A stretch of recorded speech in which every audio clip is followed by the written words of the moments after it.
پیش خدمت ہے مشہور اسرائیلی افسانہ نگار ایڈگار کیرٹ کے ایک عبرانی افسانے کا اردو ترجمہ۔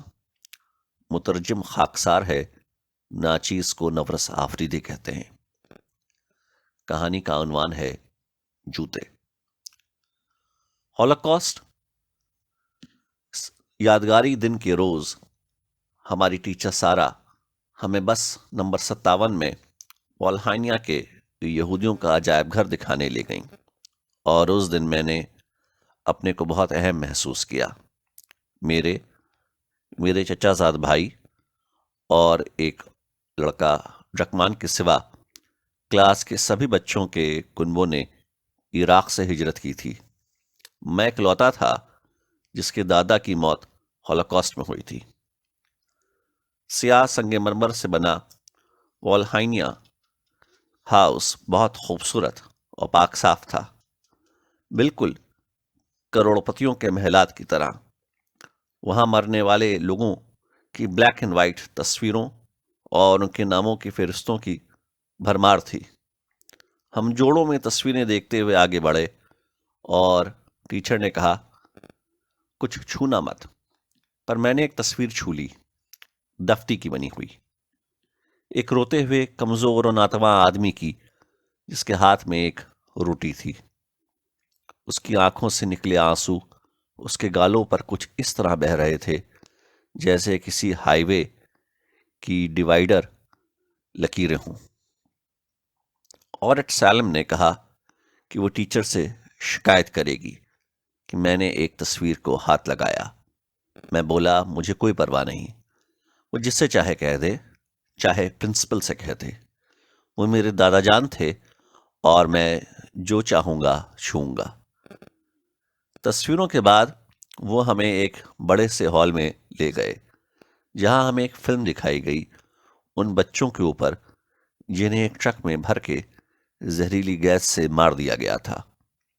پھر ایک سینک سلائی بوڑھا آدمی سٹیج پر آیا اور بتایا کہ نازی کیسے حرامزادے اور قاتل تھے اور اس نے ان سے کیسے انتقام لیا۔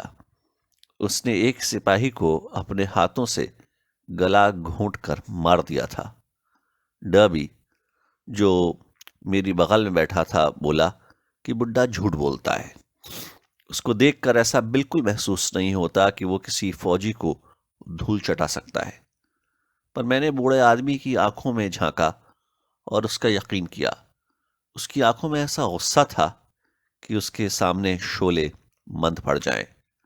آخر کار جب وہ یہ بتا چکا کہ اس نے ہولوکاسٹ میں کیا کیا تھا، بوڑھا آدمی بولا کہ ہم نے جو کچھ ابھی سنا تھا وہ آج بھی اتنا ہی برمحل تھا جتنا کل، کیونکہ دنیا میں جرمنی اب بھی ہے اور دنیا میں اب بھی جرمنس ہیں۔ اس نے کہا کہ وہ انہیں ابھی کبھی معاف نہیں کرے گا اور وہ امید کرتا ہے کہ ہم لوگ بھی کبھی جرمنی نہیں جائیں گے، کیونکہ جب وہ اپنے والدین کے ساتھ جرمنی گیا تھا 50 سال پہلے، تب وہ جنت سا محسوس ہوتا تھا، اور بہت جلد جہنم میں تبدیل ہو گیا۔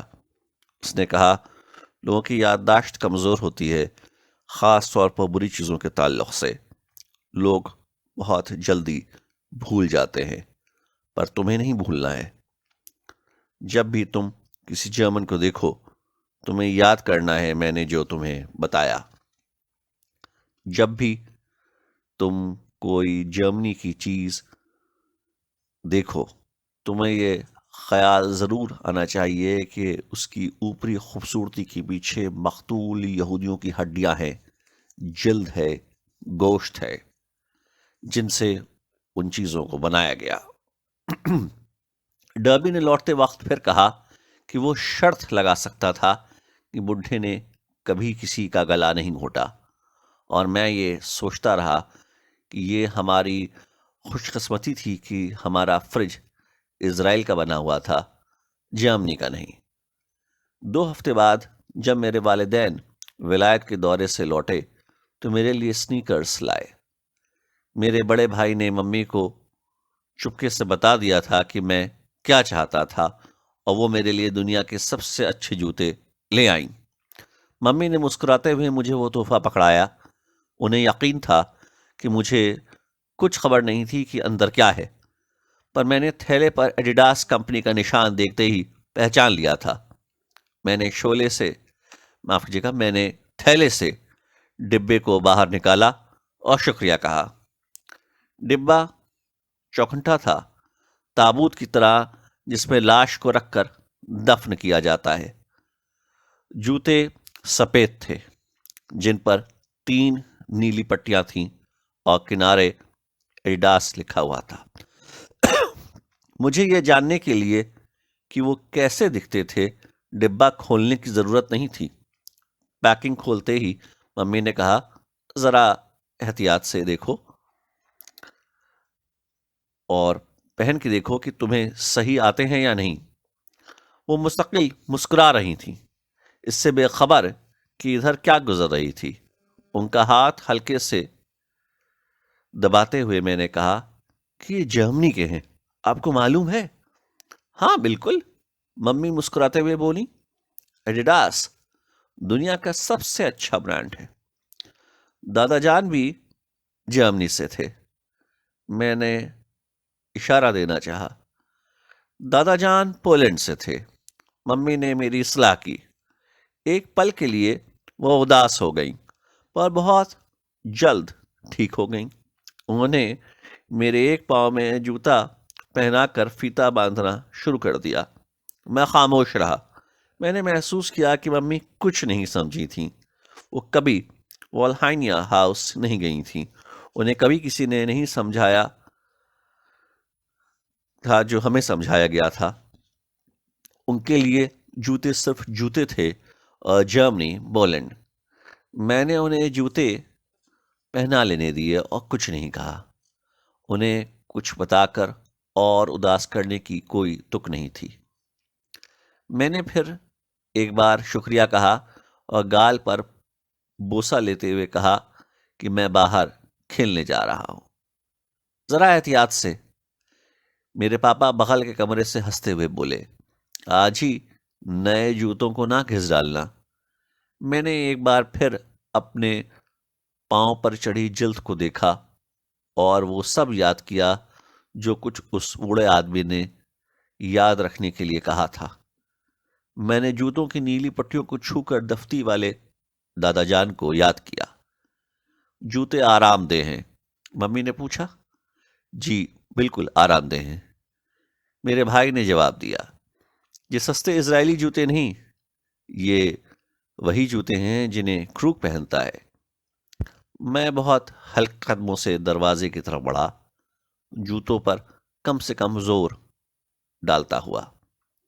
میں پارک پہنچا جہاں بوروخوف محلے کے بچوں نے 3 ٹیمیں بنا رکھی تھیں، ہالینڈ، ارجنٹینا اور برازیل۔ ہالینڈ والی ٹیم میں ایک کھلاڑی کم تھا، اس لیے وہ مجھے شامل کرنے پر راضی ہو گئے، جبکہ وہ کبھی کسی دوسرے محلے کے بچے کو اپنی ٹیم میں نہیں لیتے تھے۔ کھیل کے شروعاتی حصے میں تو مجھے یاد رہا کہ مجھے جوتے کی نوک سے گیند کو لات نہیں مارنی ہے کیونکہ اس سے دادا جان کو چوٹ لگے گی، مگر کچھ دیر بعد بھول گیا۔ جیسا کہ والہائنیا ہاؤس کے بوڑھے آدمی نے کہا تھا کہ لوگ بہت جلدی بھول جاتے ہیں۔ میرے اچھے کھیل کے نتیجے میں مقابلہ برابری پر ختم ہوا، پر کھیل ختم ہوتے ہی مجھے یاد آیا اور میں نے جوتوں کی طرف دیکھا۔ اچانک وہ غضب کے آرام دہ ہو گئے تھے۔ لوٹتے وقت میں نے دادا جان سے کہا، کچھ گول ہوئے، گولی کو تو خبر ہی نہیں تھی کہ اس سے کون ٹکرایا۔ دادا جان نے مجھے جواب نہیں دیا، پر جوتوں کی چال سے مجھے اندازہ ہوا کہ وہ بھی خوش تھے۔